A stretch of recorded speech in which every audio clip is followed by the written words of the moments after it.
Hello दोस्तों, आप लोग कैसे हैं। मैं समझता हूँ आप लोग बहुत अच्छे होंगे।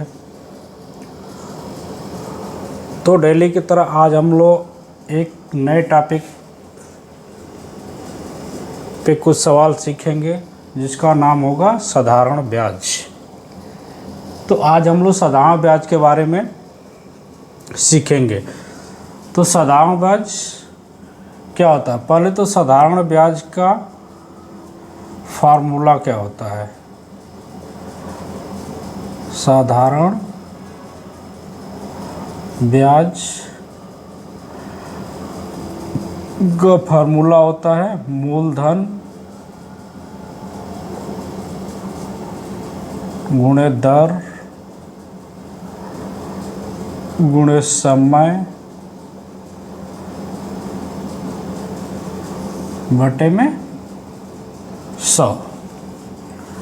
अब यहाँ से ये चार चीज़ें दी हुई हैं: साधारण ब्याज, मूलधन, दर, समय। इन चार चीज़ों में से यदि कोई तीन चीज़ हमें ज्ञात है तो चौथे को हम आराम से प्राप्त कर सकते हैं। अब साधारण ब्याज होता क्या है? साधारण ब्याज क्या होता है? एक वर्ष पे लगाया जाता है। जैसे कि मान लो आप, यदि हम 100 रुपये पे 100 रुपया किसी बैंक से उधार लेते हैं 10% के वार्षिक ब्याज पे, तो एक वर्ष के बाद हमें कितना ब्याज देना पड़ेगा? तो एक वर्ष के बाद हमें ब्याज कितना देना पड़ेगा? 10 रुपये। यानी एक वर्ष बाद ये 100 रुपया कितना हो जाएगा? तो 110 रुपये हो जाएगा। फिर इसी तरह 2 वर्ष लगाते हैं यदि, तो 2 वर्ष बाद ये कितना हो जाएगा? तो फिर यहाँ 10 रुपया मेरा बढ़ जाएगा।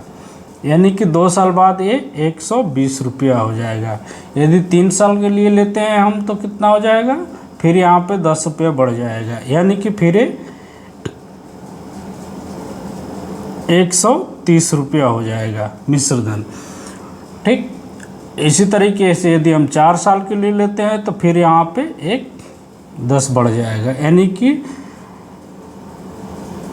4 साल बाद हमें 140 रुपया देना पड़ेगा।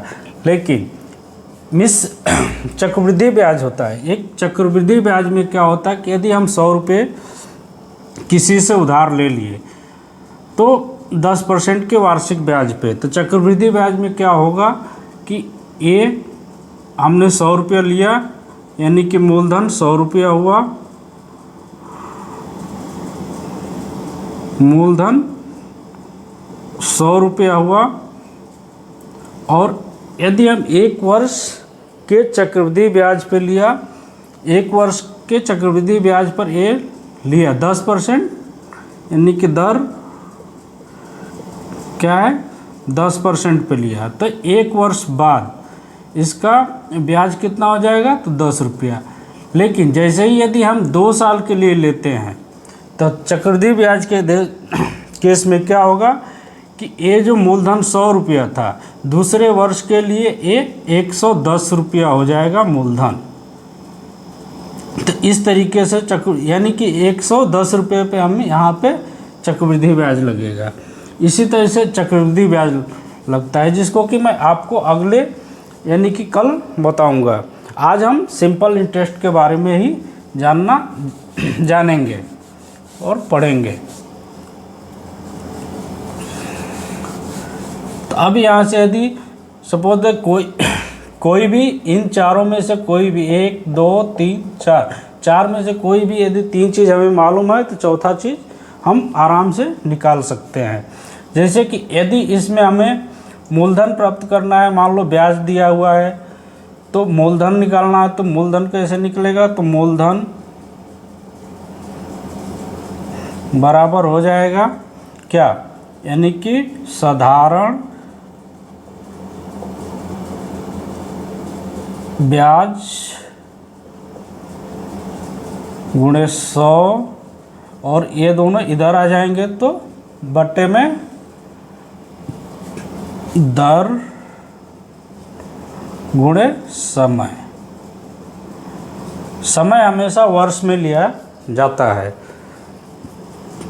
अब यदि हमें दर निकालना होगा तो क्या होगा, दर निकालने के लिए यानी कि कितना परसेंट ब्याज निकालना है, तो ये क्या होगा दर, तो दर बराबर हो जाएगा क्या,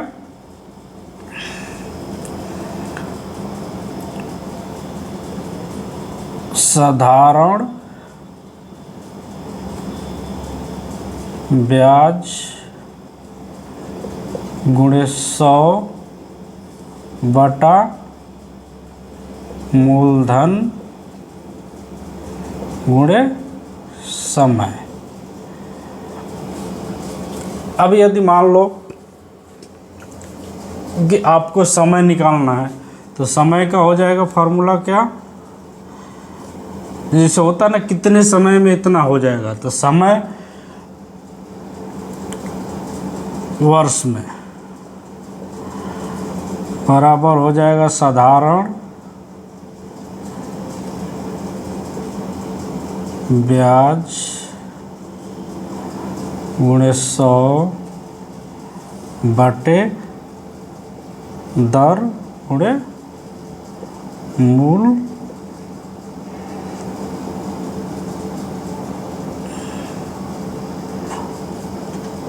धन। ठीक, इस तरीके से हम चारों निकाल सकते हैं। अब एक एग्जाम्पल से हम इसको समझेंगे।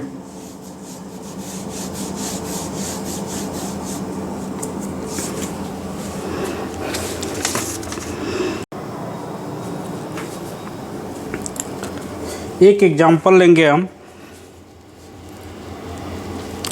10,000 रुपये का 20% वार्षिक ब्याज की दर से 73 दिन का साधारण ब्याज क्या होगा। यानी कि 10,000 रुपये का 20% वार्षिक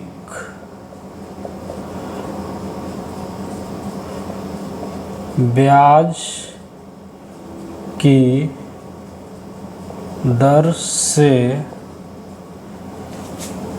73 दिन का ब्याज क्या होगा। इसमें क्या दिया है, मूलधन, दर, समय और हमें चौथा चीज़ यानी कि ब्याज निकालना है। इसमें क्या क्या दिया है, मूलधन दिया है, दर यानी कि ये हो गया मूलधन, ये हो गया दर, और ये क्या हो गया, समय। अब ध्यान रखने की बात यह है कि यहाँ पे समय क्या दिया है, दिन में दिया है, तो दिन में दिया है तो इसको पहले हम वर्ष में कन्वर्ट कर लेंगे। तो साधारण ब्याज बराबर क्या होता है, साधारण ब्याज बराबर मूलधन गुणे दर गुणे समय बटा 100। ठीक, तो इस तरीके से हम रखेंगे तो मूलधन कितना है 10,000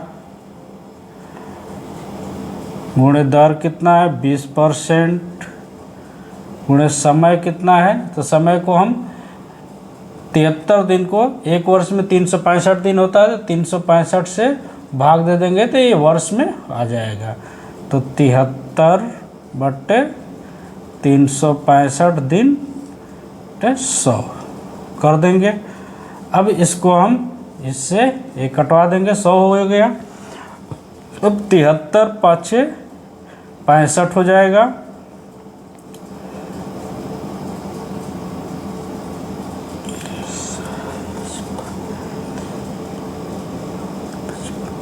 अब 5 के 20 कट जाएगा, यानी कि 400 रुपये हो गए। यानी कि साधारण ब्याज